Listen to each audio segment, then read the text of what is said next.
So what I said continues. I am a misanthrope. When it comes to 85% of people, you'll find me against you, because I'm going to be honest, I'm very hurt about the fact that I helped over 50 or even 100 people on Night Flirt, and when the haters were making the thread saying that I deserve to be killed, not even one out of the over 50 people that I helped jumped to say, hey, this person helps us for free, she made so many videos for free, so maybe saying that she deserves to die because you disagree with her goes a little bit too far.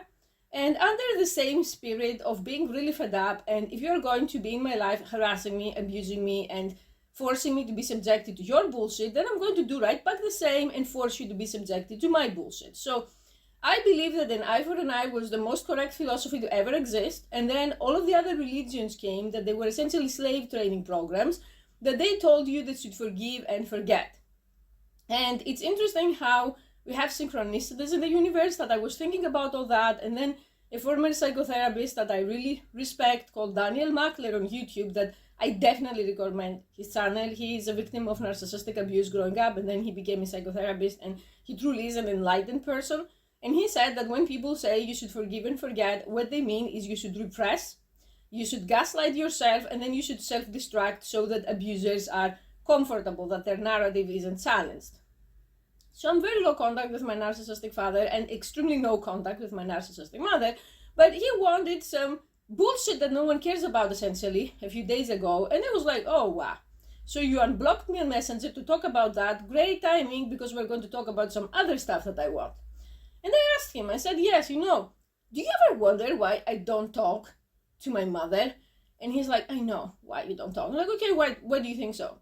And he said, well, because of what happened in the past, in a way that basically she tried to murder me several times. I was a victim of Munchausen by proxy growing up as a kid. You can look this up. It's essentially what Gypsy Rose's mom was doing to her.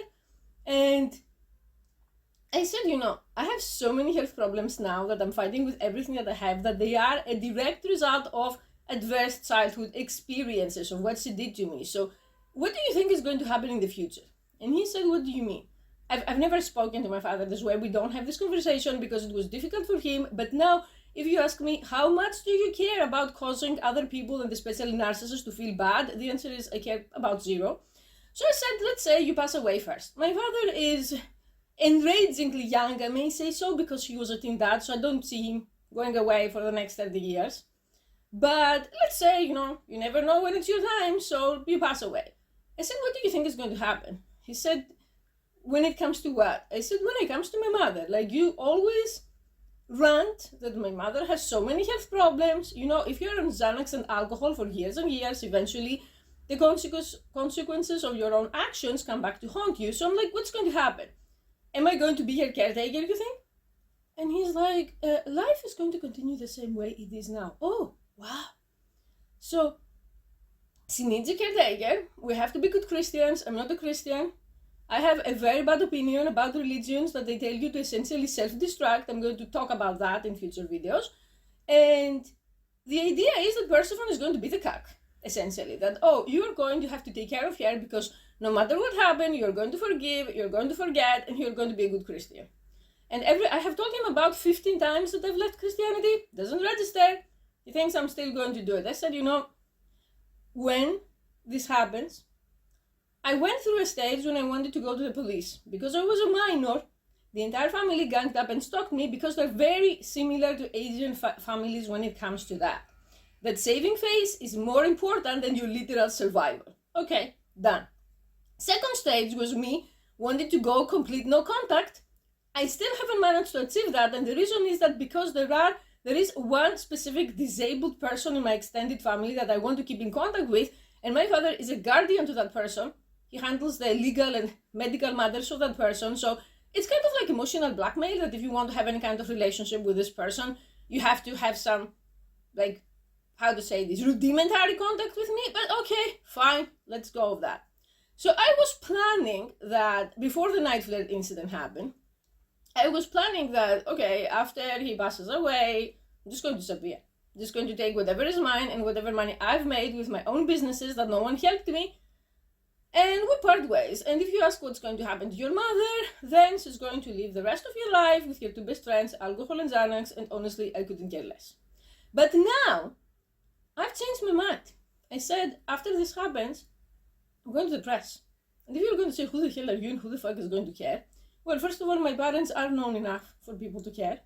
And second, with a juicy story that I have, if I start doing the rounds in both in local and in national TV, at least one person is going to host me on their show. I already had several people messaging me and emailing me for podcasts and for interviews. And like I said, after Gypsy Rose went out of prison, it is pretty popular. And he's like, oh, if you do that, it's going to kill your mother. Oh, okay. I'm still going to do it, most likely. But this is not even about me doing it. This is about telling a narcissist something that is going to feel bad for days and days, but it's the truth. And the truth is, I'm under no obligation to keep the secrets of abusive, evil people. I'm under no obligation to tiptoe around awful people and their feelings. And I've gone off the deep end, guys. I'm going to be telling the truth on the internet now, and whoever doesn't like it can just simply not watch me. I'm not naming people, I'm not doxing people, although trust me, I would love to tell you exactly who my mother is and their face and the name and the picture, but I'm not going to do that. I respect privacy still.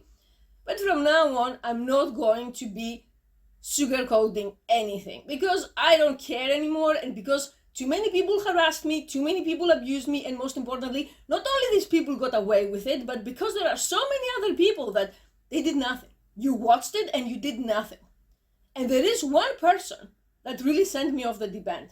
That after everything was said and done on Night Flirt, there was a woman that she messaged me on email because, God forbid, she doesn't want to actually show herself and show that she supports me, and she still expected me to give free advice. It's the exact same as my father. She abused you, she almost killed you, she stole your money, she made you her living cock. I was existing to be her slave so that she has someone to take care of her when she's old, but you still have to help her. I don't want to cuss on YouTube, but that's not going to happen. People need to start living, knowing a basic principle. There is a reckoning for your actions. If you are a piece of shit for 40 years, there are going to be consequences. If you eat garbage for 40 years and you ruin your body, there are going to be consequences. If you are living in delusions and you're making up stories to believe for yourself and feel better, there are going to be consequences. I'm not the one who's even going to enforce them. This is how life is. I'm simply the messenger. So from now on, I'm going to be making these videos, discussing these consequences and telling you what I think you should do to protect yourself. Because I'm going to keep repeating this. I think that if we were in old times, people would say what I'm going to be repeating is, I believe that UBI is a scam. I believe that when AI becomes AGI or ASI, they're not going to give anything to the average person, and we're going to go full cyberpunk dystopia. That's just my prediction. I hope that I'm wrong. But the way I see it, it's Santa Claus for adult. And the way people are now, that you're on Twitter, you don't work out, you're fat, your health is shit, you live in delusions that you're going to make me move in with you, and you live in even more delusions that I'm going to be helping you, although you do nothing to protect me from massive cyber abuse. These things will end. We don't keep them in this channel.